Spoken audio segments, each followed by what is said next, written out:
Chapitre 3. Dieu bonté. 1. Heureux qui s'applique à connaître la bonté de Dieu. Parole du Seigneur à sœur Mectine.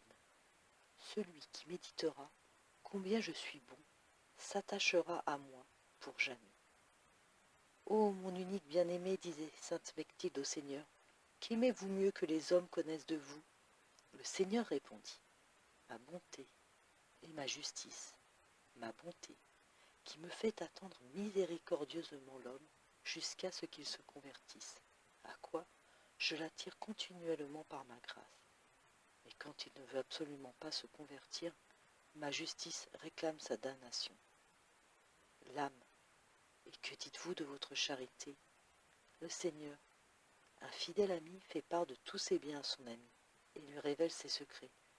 Ainsi je fais moi aussi. 2. Bonté du Père éternel. Un soir, raconte sainte Thérèse, comme j'étais à Matine, notre Seigneur se plaça entre mes bras, comme les peintres le représentent mort entre les bras de la Sainte Vierge. Ce fut par une vision intellectuelle, mais si vive qu'elle ressemblait à une vision imaginative. Notre Seigneur me dit, ne t'étonne pas de ceci. Mon Père est avec ton âme dans une union bien plus grande, sans comparaison. Et une autre fois, la même sainte rapporte ceci. Le Père éternel m'approchait de lui et m'adressait des paroles pleines de douceur. Il me dit, entre autres choses, en me témoignant beaucoup d'amour. Je t'ai donné mon Fils, l'Esprit Saint et la Vierge. Et toi, que pourras-tu me donner? Il m'est impossible, dit Marie Bretel, d'exprimer l'immense bonté de Dieu le Père. Il me regardait d'un regard paternel qui m'anéantissait d'amour. Je croyais que dans Dieu le Père, il y avait surtout la grandeur et la puissance. Mais non, c'est surtout et au-dessus de tout l'amour que j'y ai vu. Il m'a dit, ma fille, les hommes ne me connaissent pas, et c'est pour cela qu'ils me servent avec une crainte servile et comme étant bien sévère. Mais tu vois mon amour pour mes créatures et mon désir de les voir heureuses. 3. Bonté de Dieu qui se donne lui-même et au premier appel. Au moment de l'élévation de l'hostie, le Seigneur dit à sainte Mechtilde, « Voici que je me livre tout entier, avec tout le bien qui est en moi, en la puissance de ton âme, afin qu'il soit absolument en ta puissance de faire de moi tout ce qui te plaira. » Et une autre fois, « Voici que je me remets en ta puissance pour être ton captif et pour que tu commandes de moi tout ce que tu voudras. Et moi, tel qu'un captif qui ne peut que ce que son maître lui ordonne, je serai à tes ordres. Toutes les fois que tu gémis, tu m'attires en toi. Je me suis rendu plus facile à obtenir que toute autre chose. Il n'est objet si vil et si insignifiant, un brin de fil ou une paille qu'on puisse acquérir par un simple acte de volonté. Mais moi, un seul vouloir, un seul soupir suffit pour me mettre en la possession de l'homme. 4. Dieu se donne autant qu'on peut le recevoir. Sainte Gertrude vit le Seigneur qui, répandant de toutes parts les flots de son amour divin, se donnait à toute la communauté avec ces paroles. Je suis à vous, tout, que chacun de vous jouisse de moi selon son désir. Mais ce désir, d'après lequel le Seigneur mesure le don qu'il fait de lui-même, est le fruit d'une volonté sincère et efficace, et non le produit d'une simple velléité. Jésus dit à Bénignat, on a une idée trop petite de la bonté de Dieu, de sa miséricorde, de son amour envers les créatures. On mesure Dieu par les créatures, mais Dieu n'est pas limité. Aussi sa bonté est sans limite. Au pouvoir se servir, profiter de Dieu et ne pas le faire. Et pourquoi ne le fait-on pas? Parce que dans le monde on ne le connaît pas. je suis un trésor infini, mis par mon Père éternel à la disposition de tous. Mes créatures me refusent. Et combien c'est à leur détriment, elles le comprendront seulement dans l'éternité. 5. Dieu par bonté s'est rabaissé et mis à notre portée dans l'incarnation.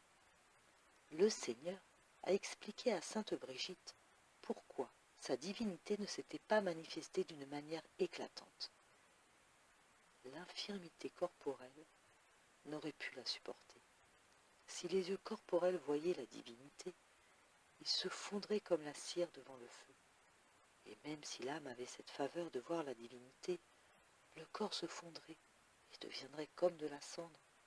Ma divine bonté ne l'a pas voulu, car si je montrais ma divinité, qui est incomparablement plus brillante que le feu et que le soleil, j'irais contre moi-même qui ai dit « Nul homme ne me verra sans mourir ». Les prophètes eux-mêmes ne m'ont pas vu comme je suis en la divinité. Aussi, moi qui suis le Dieu de la miséricorde, afin que l'homme m'entendît mieux, je me suis montré à lui sous une forme qui pouvait être vue et ressentie, c'est-à-dire dans mon humanité. 6. Bonté toute gratuite, âme choisie. Le Seigneur dit à Mechtilne, « Moi qui suis le Créateur de l'univers, je n'ai besoin d'aucune récompense, mais tu es toi-même ma récompense, car mon Père céleste t'a donné à moi pour être mon épouse et ma fille. » La sainte s'écria, « Pourquoi, Seigneur, très aimant, agissez-vous ainsi avec moi ?» Uniquement par un effet de ma bonté, parce que j'ai placé en toi les délices de mon cœur. Le Seigneur dit à Gertrude, « Ma fille, je ne suis restée que depuis la 6e heure jusqu'à celle des vêpres attachées à la croix, et cependant je l'ai bien élevée en honneur.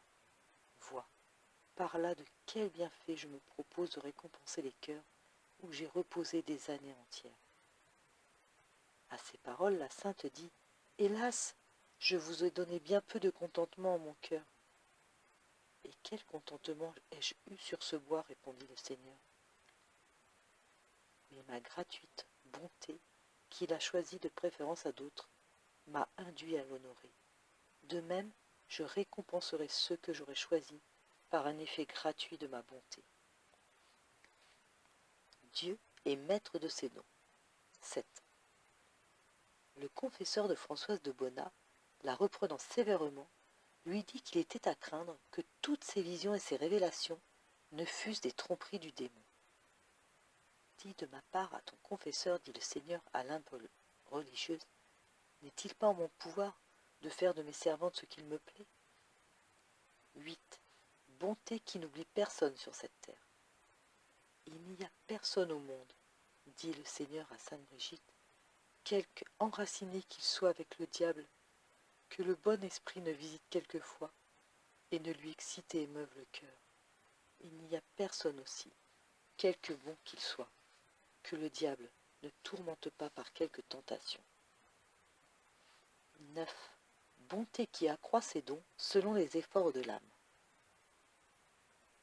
Ceux qui commencent à porter mon joug et qui font des efforts, à ceux-là je donnerai ma grâce. Ceux qui supportent mon fardeau, c'est-à-dire qui s'efforcent d'un jour à l'autre, pour l'amour de moi, d'avancer dans le chemin de la perfection, je travaillerai avec eux, je serai leur force et les enflammerai d'amour, afin qu'ils me désirent davantage. Ceux qui sont nuit et jour dans les peines, qui souffrent avec patience et ne s'abattent pas, mais brûlent et s'enflamment de plus en plus, au point que tout ce qu'ils font leur semble peu de chose. Ceux-là sont mes amis très chers, mais ils sont en petit nombre. 10. Bonté qui se révèle ou qui se cache selon le besoin des âmes. Sainte Gertrude, considérant la clarté du soleil, se dit un jour, « Si le Seigneur qui a créé ce soleil, et qui est lui-même un feu consumant, était aussi véritablement en moi, qu'il se montre fréquemment devant moi, Comment serait-il possible que mon cœur demeurât si froid, et que j'eusse une conduite si peu raisonnable et si peu vertueuse? Le Seigneur lui répondit. En quoi exalterait-on ma toute-puissance si, par-dessus tout, je ne pouvais en quelque lieu que je me trouve me contenir en moi-même ou révéler ma présence quand cela me convient le mieux, selon les circonstances de lieu, le temps et de personne. 11. Bonté qui met son plaisir à nous faire du bien. Le Père céleste dit à Bénigne Cojose: Ma fille, lorsque vous serez parfaitement convaincue de votre néant et de votre misère, vous apprendrez à exalter mon nom et à vous réjouir dans le Seigneur, en reconnaissant que tout bien vient de moi, le Tout-Puissant, qui élève la poussière jusqu'à moi et fait tout le bien. Vous saurez que ma miséricorde est infinie, et que je me plais à la faire éclater puissamment en la sanctification des âmes, mes choisis, qui ne me résistent point, mais qui s'abandonnent avec une humble confiance à ma providence. Retenez ces leçons bénies, et vous saurez que je suis celui qui remplit et qui rassasie l'âme qui a faim de moi, que si je parle, j'exécute, que si vous vous quittez vous-même, vous me posséderez, que si vous vous séparez du cœur des créatures, vous aurez ma jouissance éternelle et la familiarité des anges ici-bas, que si vous quittez vos propres prévoyances, ma providence prendra tout soin de vous, parce que j'aime surtout l'abandon et la dépendance des cœurs qui sont à moi. Je me plais à faire des miracles pour eux et en leur faveur. Je les pourvois de tout, comme une ville qui est mon séjour. La ville qui quittera le mieux sa terre et sa parenté sera aussi celle qui entrera le mieux dans l'intérieur de Jésus-Christ, vraie terre promise. Les lumières qui viennent immédiatement de moi, qui suis nommé le Père des Lumières, sont les moins sensibles et les plus dégagées de forme, parce qu'elles partent de la vérité. L'âme la plus anéantie et la plus absorbée en moi, le meilleur moyen de se tenir à moi est de connaître mon immense bonté, de savoir que tout votre bien vient de moi, et qu'ainsi vous ne devez rien attribuer. Le tout donne et le rien reçoit. Un époux, dit Jésus à Bénigne, saisit toutes les occasions d'offrir des dons à son épouse, et y jouit plus à les lui faire qu'à les recevoir. Nous sommes loin de connaître tous les bienfaits que nous recevons de Dieu. Combien de grâces nous sont faites que nous ne connaîtrons qu'au ciel. Notre Seigneur me dit, raconte Jeanne Bénigne Gojos, ma fille, remercie-moi d'une grâce que je t'ai faite et qui t'est inconnue. C'est qu'à pareil jour, je t'ai préservé de tomber dans un grand risque de m'offenser chez ton père, dans ta plus tendre jeunesse, quelqu'un des domestiques ayant été séduit et payé pour te mettre dans le péril. 40. Jésus persécuté par ceux qu'il a le plus aimés. Un jour, à son réveil, la bienheureuse Marguerite Marie entendit une voix qui lui disait: Le Seigneur se lasse d'attendre. Il veut entrer dans son grenier pour cribler son froment et séparer le bon grain d'avec le chétif. Mon peuple choisi me persécute secrètement. Il a irrité ma justice. Mais je me manifesterai ses péchés secrets par des châtiments visibles. Je criblerai les coupables, dans le crible de ma sainteté de justice, pour les séparer d'avec mes bien-aimés. Les ayant séparés, je les environnerai de cette même sainteté qui se met entre le pécheur et ma miséricorde. Et quand elle a une fois environné le pécheur, il est impossible qu'il se reconnaisse. Sa conscience demeure sans remords, son entendement sans lumière, son cœur sans contrition. Il meurt enfin dans son aveuglement, lui découvrant ensuite son cœur tout déchiré et transpercé de coups. Voilà, lui dit-il, les blessures que je reçois de mon peuple choisi. Les autres se contentent de frapper sur mon corps. Les religieux attaquent mon cœur qui n'a jamais cessé de les aimer. Mais mon amour cédera enfin à ma juste colère, pour châtier ces orgueilleux attachés à la terre qui me méprisent et n'affectionnent que ce qui m'est contraire. me quittant pour les créatures, fuyant l'humilité pour ne chercher que l'estime d'eux-mêmes. Et leur cœur étant vide de charité, il ne leur reste plus que le nom de religieux. Quelles sont les causes des tristesses de Jésus? Sainte Véronique Giuliani écrivait à son confesseur la lettre suivante que nous abrégeons. Votre révérence m'ayant commandé de demander à Dieu la raison pour laquelle le crucifix est devenu si triste, je l'ai demandé pendant 5 nuits. La première nuit, il me dit que l'une des raisons est le peu de cas que l'on fait de sa crainte passion. On la médite, il est vrai, mais en courant, et personne n'imprime profondément dans son esprit les peines et les douleurs qu'il a endurées pour notre amour. La seconde nuit, se montrant tout meurtri et défiguré, je me fais voir ainsi à toi, dit-il, et à beaucoup d'autres, afin de les porter à aimer d'un amour véritable les souffrances et les croix. Mais je vois tout le contraire, car peu nombreuses sont celles qui aiment la croix en union avec ma volonté. La quatrième nuit, Dieu me montra un lieu obscur, tout plein d'instruments de douleur. Au milieu, il y avait une croix toute resplendissante, dont les rayons illuminaient tout le reste, et faisaient voir distinctement tous ces instruments de mort. Le Seigneur m'inspira que tous ces instruments ainsi éclairés par la croix signifiaient que nos souffrances doivent être unies au mérite de la très sainte croix et à toutes les douleurs qu'il endura dans sa passion. Le lieu obscur où étaient déposés ces instruments signifiait que celui qui n'unit pas ses souffrances à celles de Jésus demeure enseveli dans les ténèbres et n'a aucun mérite devant Dieu. Il me parut que le Seigneur me dit en même temps que l'on manquait beaucoup en cela dans notre monastère, que les souffrances de quelques-unes étaient comme cachées dans les ténèbres, parce qu'elles étaient endurées par force, et que la perte d'un si précieux trésor était une des raisons du changement remarqué dans son image. La cinquième nuit, notre Seigneur nous découvrit 3 points particuliers qui lui déplaisaient souverainement. Premièrement, le peu de respect que l'on a pour les supérieurs. Deuxièmement, les aigreurs et rancunes dont l'ennemi tire davantage et qui nuisent grandement aux âmes. Troisièmement, la manière de vivre trop commodément et non selon la sainte pauvreté.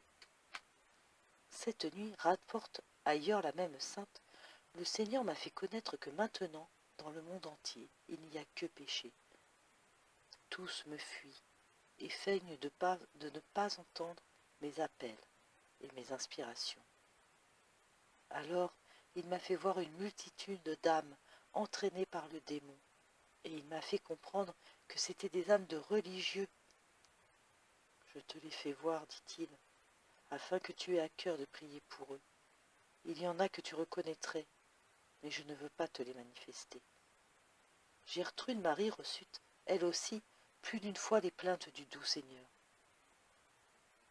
Depuis vendredi 26 avril, une tristesse profonde pèse sur mon âme, une tristesse que notre Seigneur me fait partager. Je lui en ai demandé la cause. C'est que, m'a répondu Jésus, en ces moments il y a des âmes qui m'abandonnent, des âmes que j'aime d'un amour spécial, des âmes que j'ai comblées, des âmes sur lesquelles j'avais droit de compter pour me consoler, pour me dédommager de l'oubli, de l'ingratitude des autres hommes. Et ces enfants privilégiés, ces âmes choisies m'abandonnent. Ce matin, Jésus s'est présenté à moi sous la figure d'un voyageur et il m'a dit « Viens avec moi, je parcours le monde entier, je frappe à la porte de tous les cœurs. La plupart m'en refusent d'entrer. Viens, accompagne-moi partout. Quand je frapperai, tu prieras. Quand je serai rebuté, tu me consoleras. » Aujourd'hui, après la communion, j'ai vu dans le cœur de Jésus des milliers et des milliers d'épines. Les unes ne laissaient apercevoir qu'une toute petite tête, d'autres plus ressorties laissant apparaître une large tête. En me faisant remarquer les premières, notre Seigneur m'a dit « Ces épines enfoncées si avant dans mon cœur représentent les péchés souvent renouvelés. À chaque péché, l'épine s'enfonce davantage. Mon cœur déborde de toutes parts. Il ne peut plus contenir toutes les grâces que les âmes refoulent sans cesse. Prends, ma fille, prends. » 42. Les déceptions de Jésus. Au mois de mai 1910, une religieuse visitandine de Paris, étant à l'article de la mort, eut une visite de Jésus qui la guérit miraculeusement et qui lui dit « Et surtout, aime-moi. J'ai tant besoin d'amour et j'en trouve si peu, même auprès des cœurs qui me sont consacrés. Je suis l'époux fidèle, en moi il n'y a pas de déception. Mais quelles sont rares mes épouses auprès desquelles je ne rencontre pas bien des déceptions. Les religieuses ne sont pas toujours assez religieuses, dit aussi le Sauveur à Gertrude Marie. Elles ne sont pas assez mortifiées. Elles ne savent pas assez s'oublier. Même les meilleures ne sont pas tout ce qu'elles devraient être. 43. Beaucoup d'âmes religieuses aiment peu parce qu'elles ne désirent pas assez l'amour. Adressant une exhortation à ces religieuses, le 13 octobre 1553, sainte Catherine de Ricci entra en extase et leur rapporta alors des paroles que Jésus l'avait chargée de leur dire. « Lève-toi, prends avec moi ta croix. Anime-toi à instruire tes sœurs par mes exemples, et dis-leur que, par amour pour elles, je me suis passionné pour la croix, voulant agir et faire avant d'enseigner. Va donc avec ardeur et dis à mes filles qu'il ne doit pas leur paraître pénible de porter leur croix par amour pour moi, puisque moi, l'auteur de l'amour, j'en ai porté une si pesante par amour pour elles. Leur croix à elles, c'est l'observance des 3 vœux, des règles et des constitutions, observance dont bien peu se préoccupent, et s'il y en a encore quelques-unes qui y pensent, elle n'est que le dernier de leurs soucis, tandis qu'elle devrait être leur affaire la plus importante. Elles m'ont tout oublié, elles ont toutes négligé mon amour, moi qui les ai tant aimées et qui ai tant souffert pour elles. Oh, qu'ai-je dû faire pour toi et pour elles, que n'ai-je point fait? Les grâces qui leur ont manqué, ce sont elles-mêmes qui s'en sont privées volontairement par leur mauvaise disposition, ou en ne les demandant pas, ou en ne les cherchant pas, ou en ne les désirant pas. Moi, je n'attendais, pour les leur donner, que de les voir désirer ardemment et demander avec ferveur. On ne donne pas des joyaux et des perles à ceux qui n'en connaissent pas le prix, ni moi non plus. Je ne livre pas mes dons et mes faveurs à ceux qui ne savent pas les apprécier. Je ne les donne qu'aux âmes qui les recherchent jusqu'à se rendre importunes en les demandant, nuit et jour, à force de soupirs et de larmes. Elles ne se souviennent plus de moi. Elles ont presque entièrement oublié de m'aimer. Et pourtant, qui aime ne désire et ne mérite rien tant que d'être aimé. Oh, dis-moi, est-ce qu'elles ne sont pas mes délices? Est-ce qu'elles ne sont pas consacrées à mon service et aux ailes de ma gloire? Eh, ne voient-elles donc pas où en est le monde et combien peu s'y souviennent de moi? C'est que la voie de la perdition est large et suivie par le grand nombre, tandis que celle de la perfection est étroite et difficile au commencement. Mais à quiconque y entre pour mon amour, je sais la rendre bientôt douce et facile. Non, ce n'est pas moi qui néglige quelque chose pour leur venir en aide. Ce sont elles qui négligent d'invoquer mon secours et de penser à moi, moi qui ai tant d'amour pour elles, moi dont elles font les délices et qui me sens si heureux de me trouver au milieu d'elles. Mais je ne veux plus qu'elles persévèrent dans cette voie. Je veux qu'elles secouent le sommeil de leur négligence, qu'elles sortent de leur ornière et qu'elles se gardent de tout murmure dans la mesure de leur force. Loin de moi de vouloir qu'elles s'attristent outre mesure de mes reproches et qu'elles en demeurent abattues et découragées. Non, je ne désire que de les voir revenir à moi avec confiance, moi qui peux et veux les changer en ferventes religieuses. Je sais bien qu'elles ne peuvent rien sans ma grâce, mais qu'elles mettent courageusement la main à l'œuvre, pleines de confiance en mon secours, et je les délivrerai de toute peine et de toute angoisse. Qu'elles viennent à moi, qui les attend à bras ouverts sur la croix, qu'elles prennent de grand cœur sur leurs épaules leur croix des 3 vœux, des règles et des constitutions, et que rien ne soit plus capable de la leur faire abandonner.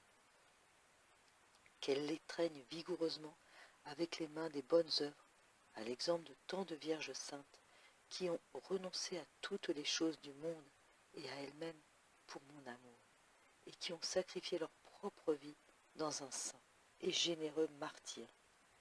Ainsi, quand leur époux est venu au-devant d'elles, voyant la lampe de leur cœur allumée et toute pleine de l'huile de la charité et des bonnes œuvres, il les a un temps reduites avec allégresse dans le lieu de leurs noces éternelles.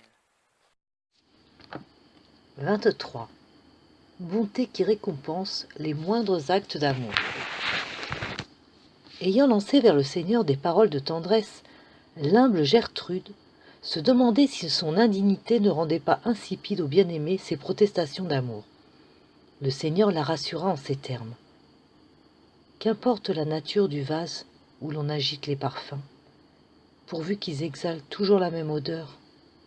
De même, lorsqu'on m'appelle, ô très doux, ô très aimé, tout en se regardant comme une vile créature, la douceur qui m'est naturelle ne laisse pas d'en être ému jusqu'en ses profondeurs, et me fait exhaler à moi-même un arôme d'une merveilleuse suavité qui répand sur celui qui a provoqué ma douceur par ses paroles de tendresse, une odeur de salut pour l'éternité.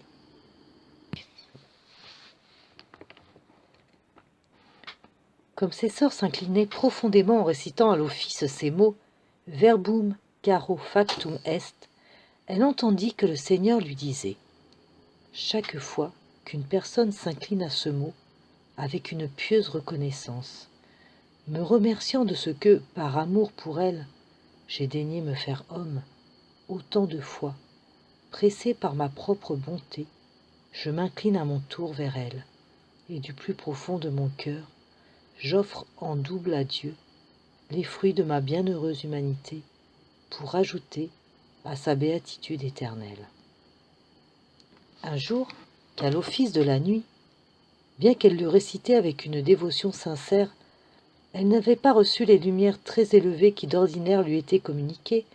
Elle pensa qu'elle s'était attiré cette privation par quelque négligence. Elle reçut alors cette divine leçon. Certainement, dans la balance de la justice, tu as mérité d'être privé des douceurs intérieures, des illuminations spirituelles, pour avoir cédé à ta volonté propre et pris un plaisir tout humain à chanter. Néanmoins, sache que tu as gagné un accroissement dans la récompense future, parce que, en t'acquittant de ce devoir, tu as préféré le travail à ta commodité. 24.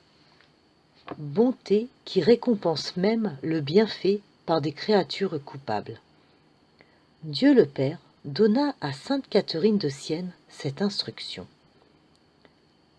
L'âme qui est en péché mortel ne peut faire aucune chose méritoire pour la vie éternelle, puisqu'elle n'est pas en état de grâce. Elle ne doit pas cependant abandonner les bonnes œuvres, parce que tout bien est récompensé et toute faute punie.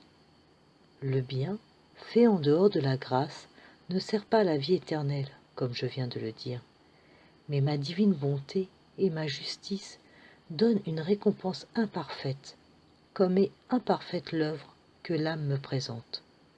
Quelquefois, je la récompense par des biens temporels.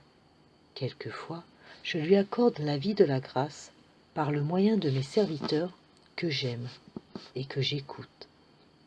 Ainsi l'ai-je fait pour mon glorieux apôtre saint Paul, qui, par la prière de saint Étienne, cessa d'être infidèle et de persécuter les chrétiens.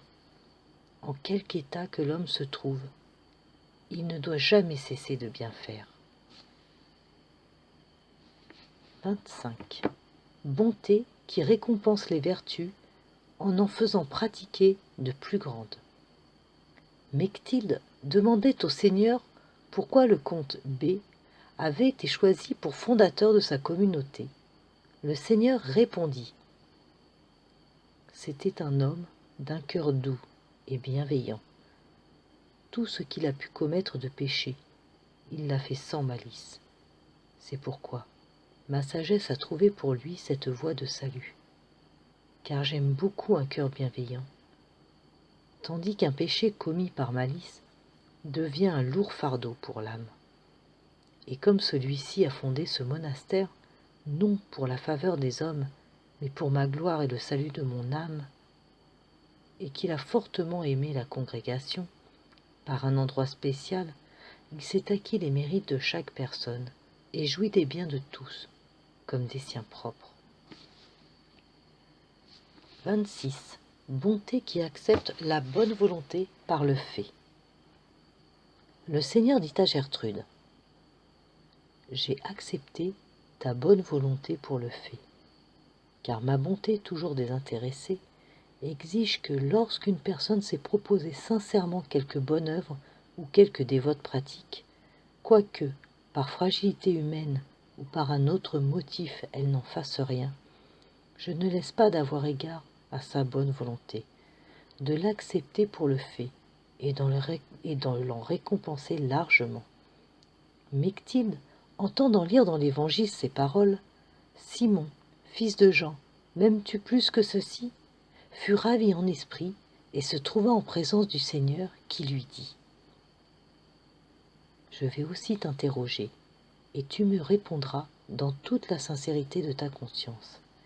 Est-il au monde quelque chose qui te soit si cher que tu ne voudrais pas, si cela était en ton pouvoir, l'abandonner pour mon amour ?» La sainte répondit: « Vous savez, Seigneur, que si tout le monde était à moi, avec tout ce qu'il renferme, je l'abandonnerais en entier pour votre amour. » Le Seigneur accepta cette réponse de Mechtilde, comme si, en effet, elle eût été la maîtresse de l'univers et l'eût abandonnée pour lui. L'interrogeant une seconde fois: « Est-il quelque travail ou quelque joug d'obéissance que tu ne voudrais pas subir pour mon amour ? Seigneur, je suis prête à tout souffrir pour votre nom. Est-il quelque souffrance si grave que tu refuserais de l'endurer pour mon amour ? Mon Seigneur, avec vous et avec votre aide, je suis prête à endurer toutes les souffrances. » Le Seigneur accepta toutes ces réponses, comme si elles eussent été suivies de l'effet. Gertrude demanda au Seigneur de lui enseigner par quelle vertu elle pourrait lui plaire davantage.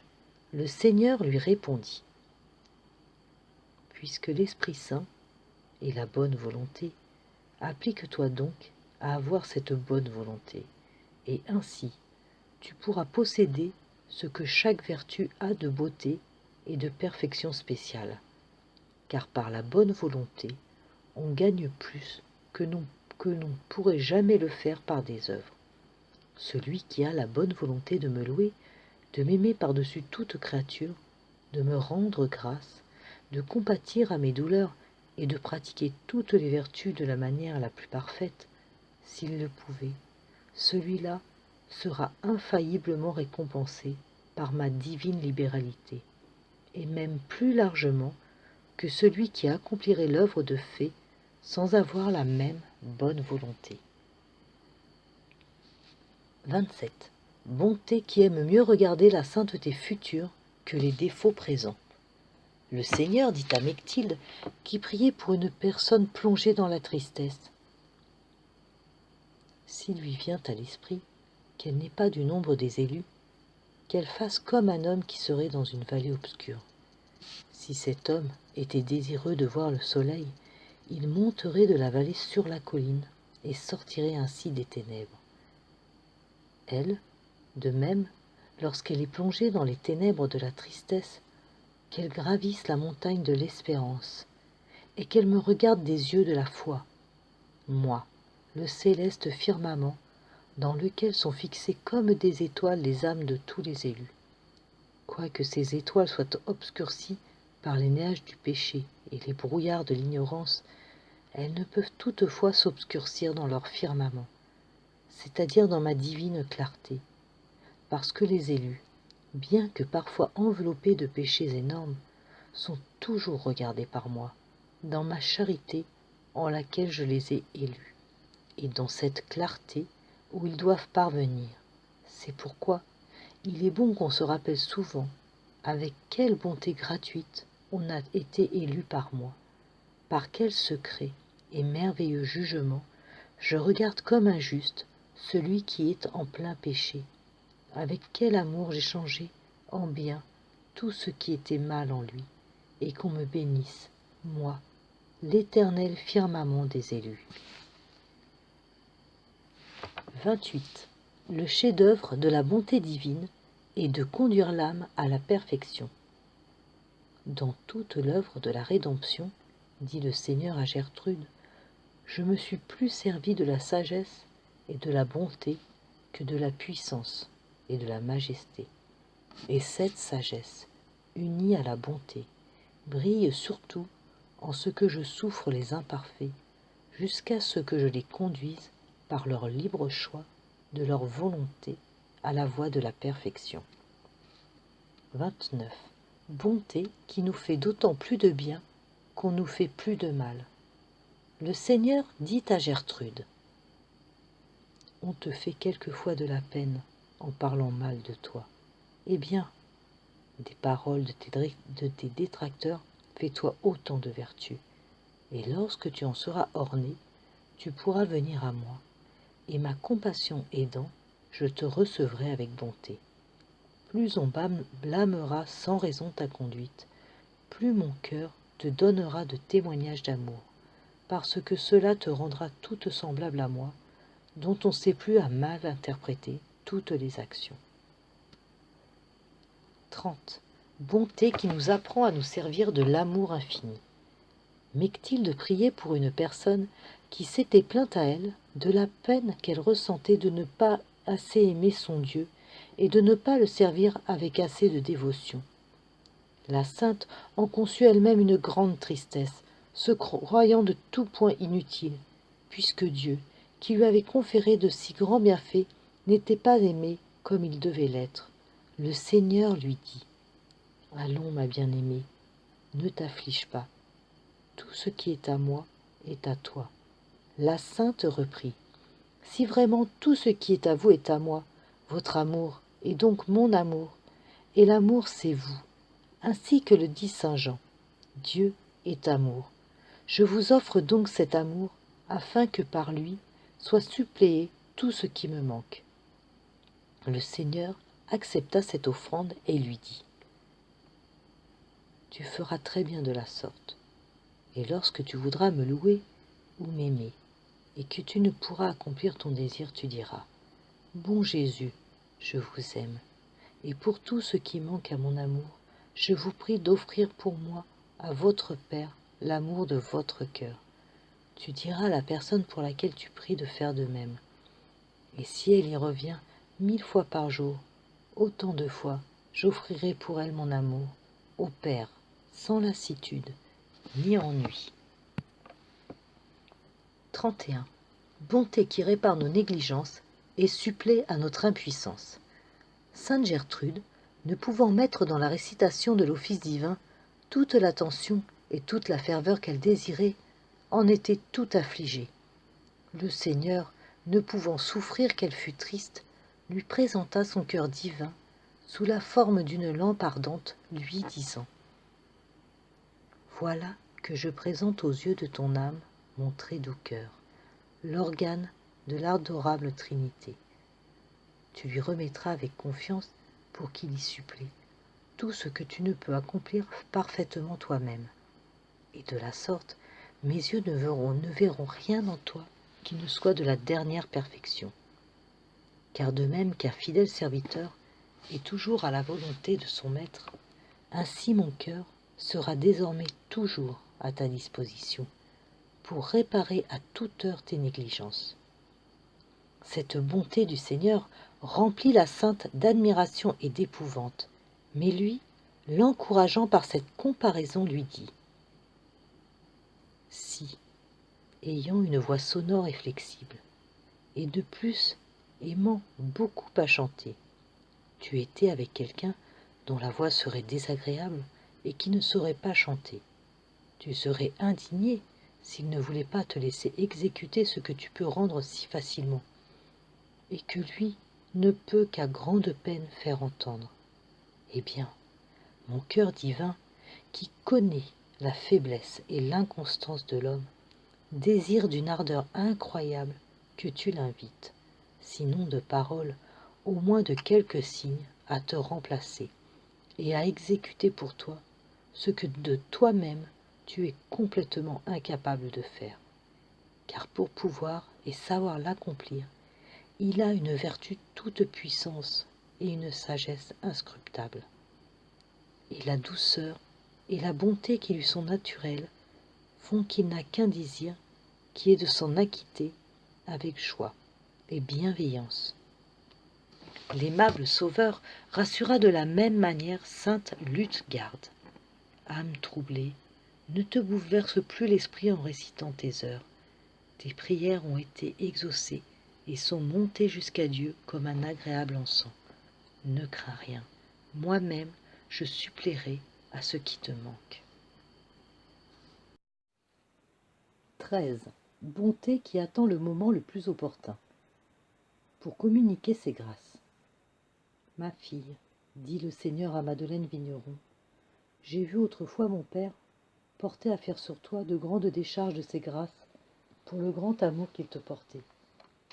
Mais comme j'ai vu que tu n'étais pas bien disposé à les recevoir et qu'elles s'étaient répandues inutilement et sans profit pour toi, je les ai mises en réserve pour te les donner en temps et lieu. Et notre Seigneur faisait connaître qu'il en usait ainsi envers tous les fidèles. Souvent nos prières ne sont pas exaucées aussi vite que nous le désirons. L'effet en est suspendu. Dieu s'en souviendra à son heure. 14. Bonté qui voudrait donner davantage. J'ai entendu, raconte sainte Véronique Giuliani, que le Seigneur me disait « Je suis tout à toi, et tu es tout à moi. » Et alors, il m'a communiqué un peu de son amour infini. Cet amour me faisait comprendre que je ne devais chercher qu'humilité, charité et obéissance. J'entendis que le Seigneur me dit « Voilà ce que je veux de toi, et sans toi, je ne puis mener à bonne fin tout ce que j'ai dessein de faire à ton âme. » Et je l'entendis me dire encore et me répéter « Sans toi, je ne puis pas. » Trop souvent, en effet, le Seigneur brûle de nous accorder ses dons, et nous l'en empêchons. Nous ne sommes pas capables, dit d'ailleurs la même sainte, de posséder le pur amour, si Dieu, dans son infinie bonté, ne le met en nous. Mais cette grâce, il l'accorde quand il trouve un cœur disposé à la recevoir, et si grande est sa libéralité qu'il voudrait que tous nous fussions embrasés de son amour. Je te fais ces grâces, me disait-il, pour montrer que je fais du bien même aux ingrats, et pour encourager toutes les âmes à m'aimer. Tout ce que je t'accorde, je l'accorderai à toutes les créatures si elles voulaient me servir. Dieu me fit connaître, dit Marceline Popé, que si les âmes étaient fidèles, il remplirait leur capacité de ses grâces et les enrichirait des dons du Saint-Esprit. Il me dit « Je ne cherche qu'à me répandre, mais je demande des âmes pures. » Gertrude Marie a écrit « Nul ne sait, m'a dit Jésus, jusqu'où irait ma familiarité avec une âme qui se livrerait totalement à moi. Quand une âme prononce avec beaucoup d'amour ces mots « Notre Père qui es aux cieux », et qu'elle va droit à mon cœur, c'est une flèche qui la transperce, c'est une flèche qui le transperce. Ah, vous ne connaissez pas le cœur de Dieu, m'a dit notre Seigneur, vous ne savez pas vous approcher de lui, vous ne savez pas crier « Père !» Peu d'âmes sur la terre pratiquent à l'égard de Dieu cette familiarité que cependant il attend de ses enfants. Je me suis rappelé cette parole divine que j'ai entendue au mois de décembre. On me chasse de partout, je me rapproche.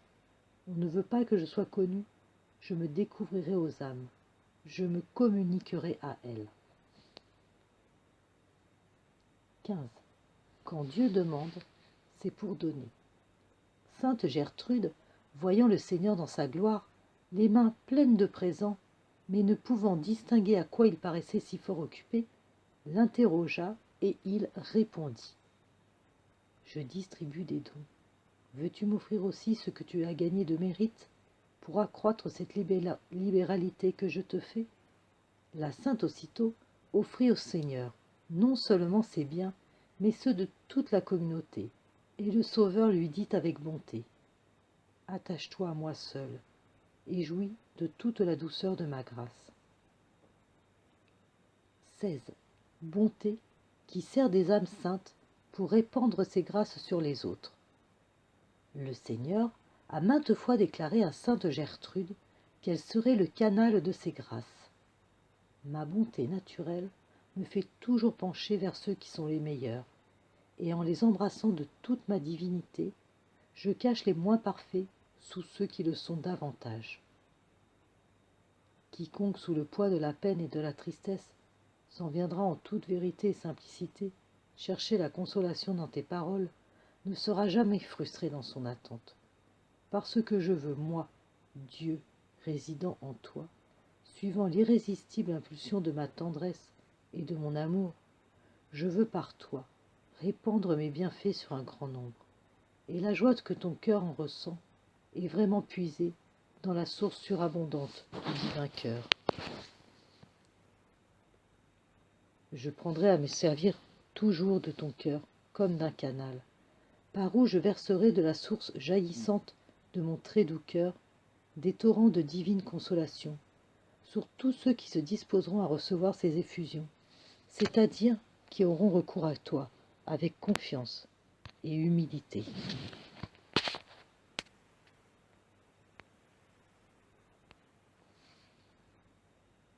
Voilà que je mets à ta disposition toute la douceur de mon cœur divin, afin que tu puisses en faire part à tous, autant que tu le voudras. Il fut dit à la bienheureuse Angèle que le Dieu Tout-Puissant ayant béni les aumônes qui lui étaient faites, tous ceux auxquels elle les distribuerait en tireraient profit, et que ce profit serait proportionné aux dispositions de leur âme. Une autre fois, elle entendit ces paroles divines. « Moi qui te parle, je suis la puissance divine qui t'apporte une grâce. Je veux que tu sois utile à tous ceux qui te verront, et non seulement à eux, mais encore que tu sois en aide à ceux qui penseront à toi ou qui t'entendront nommer. Plus quelqu'un me possédera, plus tu lui seras utile. » 17. Bonté qui a su tirer le bien du mal. Ô Félix culpa.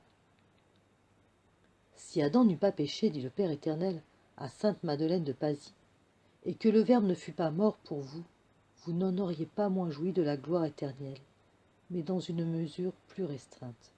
Vous eussiez mérité en partie la récompense que je vous aurais accordée, mais vos mérites eussent été beaucoup moindres, et les saints n'auraient pas eu les couronnes qui brillent maintenant sur leur front. Ils n'auraient pu acquérir la couronne du martyre, faute de persécuteurs, ni celle de la virginité, faute de concupiscence. L'Église n'aurait point eu ses docteurs pour enseigner la vérité et combattre l'erreur, puisque l'ignorance et la mauvaise foi eût été inconnues parmi les hommes. Enfin, votre gloire eût été beaucoup moindre, parce que vous n'eussiez pas eu à combattre contre vous-même et contre le monde. Il vous eût été fort facile d'observer mes commandements, parce qu'il n'y aurait eu en vous aucun mauvais penchant. En un mot, il y aurait eu entre la gloire que je vous aurais donnée et celle que je vous donne maintenant la même différence qu'il y a entre une créature ornée du sang de mon Fils et une autre qui ne l'est pas. Oh, quelle est grande, ma fille, la gloire que je vous donne maintenant. Oh, combien le sang de mon Verbe a grossi le torrent de volupté du paradis. 18. Bonté qui nous prépare d'ineffables récompenses. Gertrude, baisant les plaies du Seigneur, lui disait « Je vous salue, Jésus, époux plein de grâce et de fraîcheur. Je vous embrasse de la joie de votre divinité, avec tout l'amour du monde entier, et je vous baise ainsi en votre plaie d'amour. » Toutes les fois, lui dit le Seigneur, que tu te retournes vers moi dans une semblable disposition, je te recevrai comme un ami reçoit son ami qui lui demande l'hospitalité d'un jour. Il lui témoigne par ses actes et ses paroles toutes sortes d'amitié, avec une bienveillance et une attention remplie de joie et de délicatesse. En recevant ces marques de tendresse, cet ami songerait plus d'une fois comment il pourrait rendre la pareille à son ami, lorsque celui-ci viendrait aussi le visiter. Ainsi moi-même, je pense sans cesse en mon cœur, et je règle avec soin comment, pour toutes les amitiés que tu m'as faites sur la terre, je te récompenserai en la vie éternelle, selon la royale libéralité de ma toute-puissance, par des prévenances et des amitiés multipliées au centuple. 19. Bonté qui accorde la grâce d'une bonne mort. Le Seigneur dit à Gertrude: quand je vois à l'agonie ceux qui, parfois, ont eu quelque douce pensée ou mémoire de moi, ou qui ont accompli quelque œuvre méritoire, je me montre à eux, au dernier moment, si bon, si tendre et si aimable, qu'ils se repentent du plus profond de leur cœur de m'avoir offensé, et ce repentir fait qu'ils sont sauvés. Aussi, je voudrais pour cet excès de bonté être glorifié par mes élus, et parmi les actions de grâce qu'ils m'adressent pour mes bienfaits, en recevoir pour celui-ci de particulières. Une fois que Marie aimée de Jésus priait pour la multitude des infidèles, et qu'elle représentait combien le salut était difficile pour ces pauvres âmes qui ne le connaissaient pas et n'avaient ni ses enseignements, ni ses exemples, ni ses sacrements pour résister aux penchants de la nature déchue, notre Seigneur la consola en lui disant qu'aucune âme ne sera damnée sans l'avoir voulu absolument.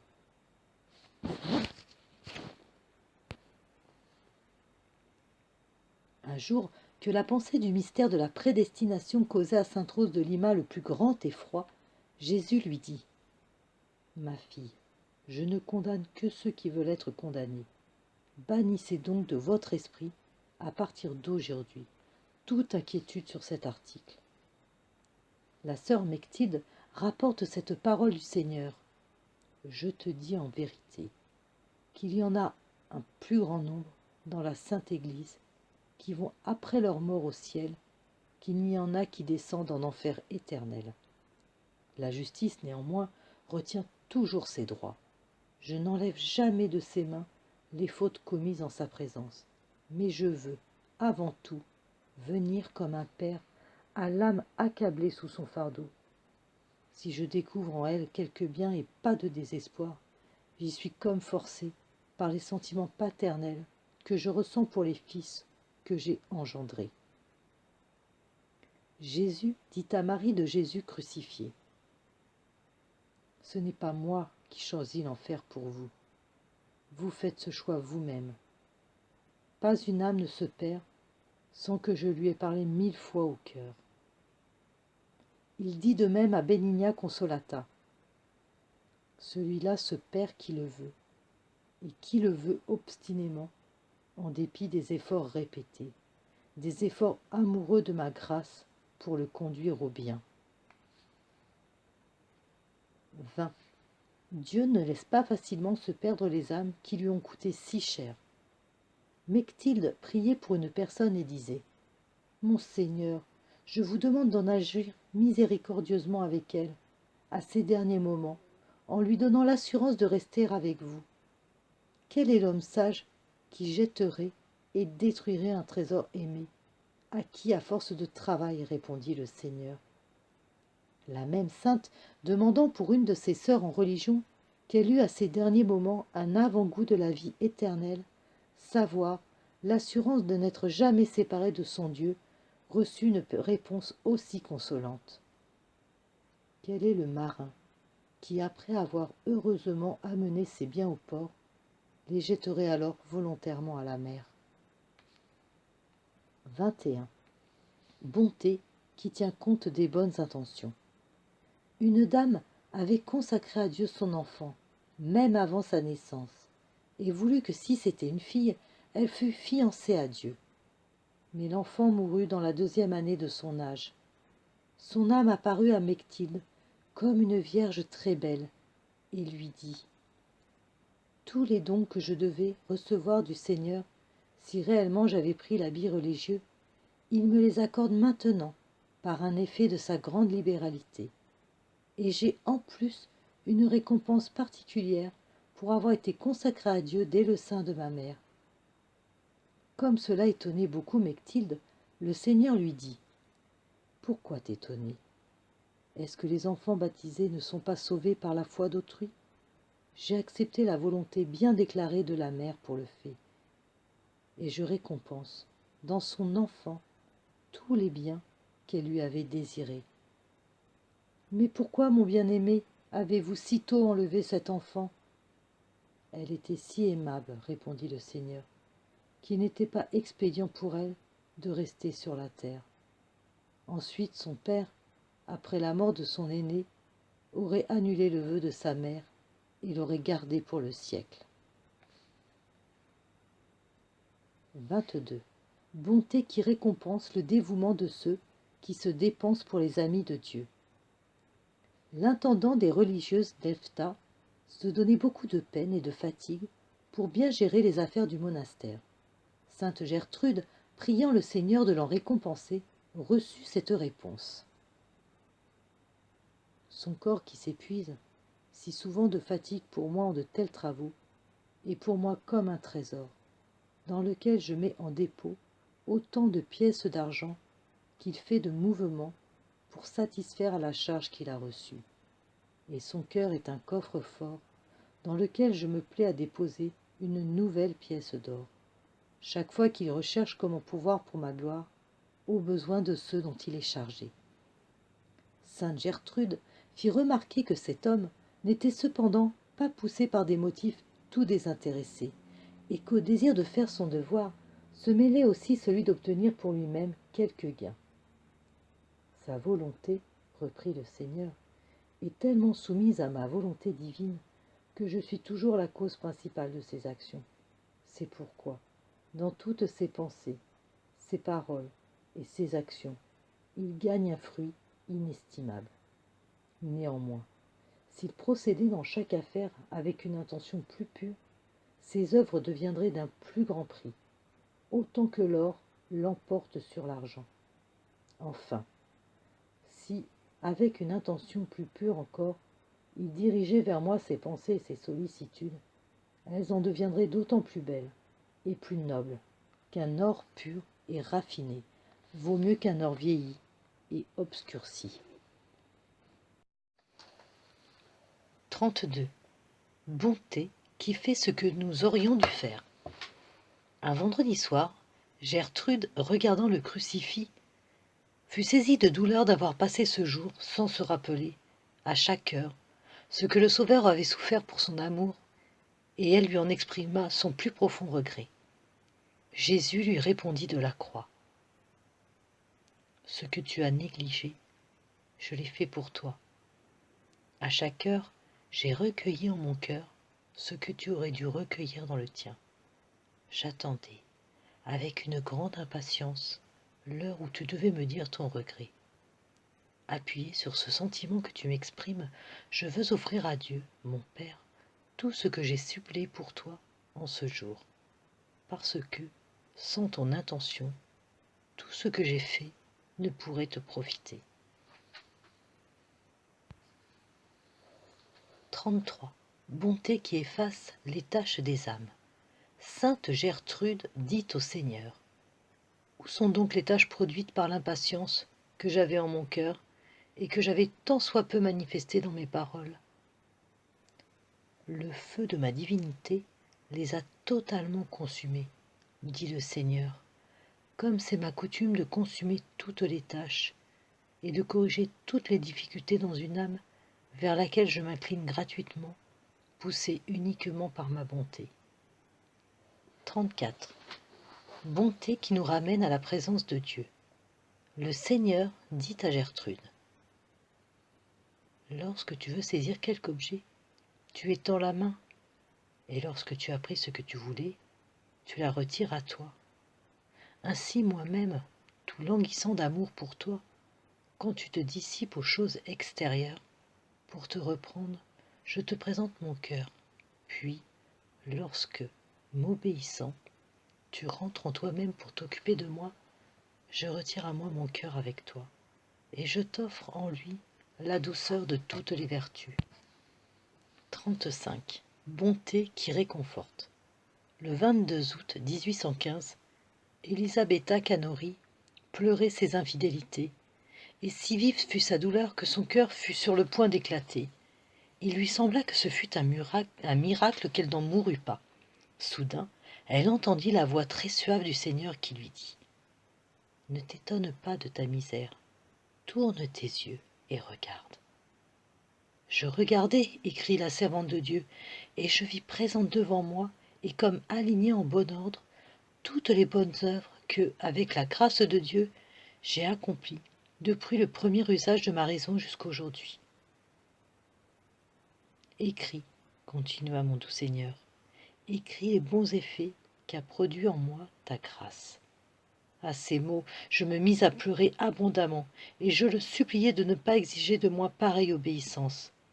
Ma résistance ne lui déplut pas, mais il continua. « Ma fille bien-aimée, pourquoi veux-tu cacher les fruits de mes fatigues et de mes sueurs? Manifeste plutôt mes éternelles miséricordes. » 36. Bonté incomprise. Une sœur du Carmel de Dieppe, dont la mort très prompte surprit et affligea la communauté, apparut, une heure après son décès, à la mère Françoise de la Mère de Dieu. Comme Françoise s'étonnait qu'elle venait si tôt à elle, notre Seigneur lui dit « C'est qu'elle m'a été bien fidèle durant sa vie, et j'ai eu soin d'elle à la mort. » Mais Françoise ne pouvait s'empêcher de faire cette plainte. « Mon Seigneur, vous avez laissé mourir notre chère sœur sans sacrement. J'espérais de votre bonté qu'elle aurait la grâce de vous recevoir. » Il lui répondit « Ce n'a pas été le manque de bonté, mais un surcroît de miséricorde, car je connaissais bien qu'elle n'avait pas besoin d'autre chose, et je l'ai permis ainsi pour donner exemple aux autres. On a trop de crainte de faire recevoir sitôt les sacrements et de faire entrer pour cela les prêtres. Il vaut mieux le faire 3 fois que d'en manquer une dans une chose si importante. On a tant de soins qu'il ne manque rien au corps.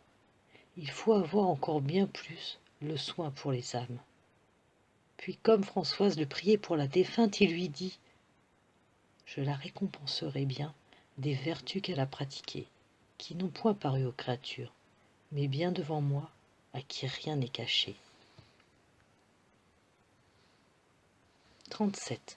Bonté divinement affectueuse. Comme Mechtilde venait de saluer du fond de son cœur son bien-aimé, il lui répondit « Quand tu me salues, je te salue à mon tour. Quand tu me loues, je me loue moi aussi en toi. Et quand tu rends grâce, moi aussi en toi et par toi, je rends grâce à Dieu le Père. » La sainte dit « Mon bien-aimé, quelle est cette salutation que vous adressez à mon âme et que je ne sens pas? » Ma salutation n'est pas autre chose que ma tendre affection pour l'âme. Ainsi qu'une mère caresse son enfant sur ses genoux, lui apprend les paroles qu'il doit lui adresser à elle-même, reçoit avec un cœur de mère ce qu'il lui dit, et quelquefois l'en récompense par un baiser. Ainsi, j'instruis l'âme, par une inspiration divine, et un mouvement d'amour à me saluer. Et quand elle s'en acquitte dans sa petite mesure, j'accepte ses efforts dans la mesure de la grande affection d'un père, et de là, je rends à l'âme son salut par une effusion de grâce qu'elle peut bien ne pas toujours ressentir. 38. Bonté qui nous bénit et qui nous garde. Le Seigneur, s'adressant à une personne pour laquelle Mechtilde priait, lui dit « Personne ne m'enlèvera jamais ton âme. » Puis la bénissant, il fit sur elle le signe de croix en disant « Que ma divinité te bénisse, que mon humanité te fortifie, que ma tendresse te réchauffe et que mon amour te conserve. » 39. Bonté qui varie ses dons par sagesse. Sainte Gertrude, ayant demandé à notre Seigneur pourquoi les révélations dont il l'a favorisée différaient de celles de ses compagnes, notre Seigneur répondit « Si un maître était interrogé par plusieurs personnes d'un langage différent, et qu'il répondit à toutes dans une seule langue, cela ne serait compris par personne. Mais s'il parlait à chacun en sa propre langue, en latin à celui qui serait latin, en grec à celui qui serait grec. On admirerait d'autant plus sa science et sa sagesse. Semblablement, plus je mets de diversité dans les dons que je communique, plus est évidente la profondeur insondable de ma sagesse qui me fait répondre à chacun selon la portée de son intelligence et lui révéler ce que je veux révéler selon la capacité et le sens que je lui ai moi-même accordé. Parlant au plus simple par des images et des comparaisons plus sensibles et au plus éclairées, d'une manière moins imaginée et plus cachée, mais plus élevée et plus spirituelle. 40. Bonté de Dieu et sa patience à l'égard des pécheurs obstinés. Le Seigneur fit souvent savoir à sainte Brigitte combien il était bon et patient envers les pécheurs. Voici quelques-unes des paroles qu'il lui dit sur ce sujet. Tu admires, ô mon épouse, pourquoi je souffre les méchants avec tant de patience. C'est parce que je suis miséricordieux. D'abord, ma justice les supporte afin que leur temps soit entièrement accompli. Puis, parce qu'ils ont fait quelque bien dont ils doivent être récompensés, afin qu'il n'y ait pas un bien, quelque petit qu'il soit, fait pour l'amour de moi, qui n'ait pas sa récompense. Enfin, je les souffre pour faire voir à tous les yeux combien est grande la patience divine. C'est pour cela que j'ai supporté Pilate, Hérode et Judas. 41. Ce que Dieu est pour l'âme. Le Seigneur découvrit à la mère Anne-Marie Clément les offices différents qu'il remplissait à son égard. Premier, de pasteur qu'il a gouverné. Deuxièmement, de roi, qui voulait avoir un parfait empire sur elle. Troisièmement, d'époux, très cher, mais jaloux, qui la conduisait dans ses celliers pour l'enivrer d'un vin délicieux. Quatrièmement, de médecin, qui guérissait ses blessures par les remèdes de ses sacrements. Cinquièmement, de maître et de docteur qui lui enseignaient ses vérités. Sixièmement, de législateur qui imprimait de son doigt son nom et ses lois dans son cœur. Septièmement, de conseil et de guide, la faisant marcher dans les sentiers de la justice et de l'équité. Huitièmement, de pilote, pour la faire arriver heureusement au port. Neuvièmement, enfin de nourriture et de pain de vie, qui devait la fortifier.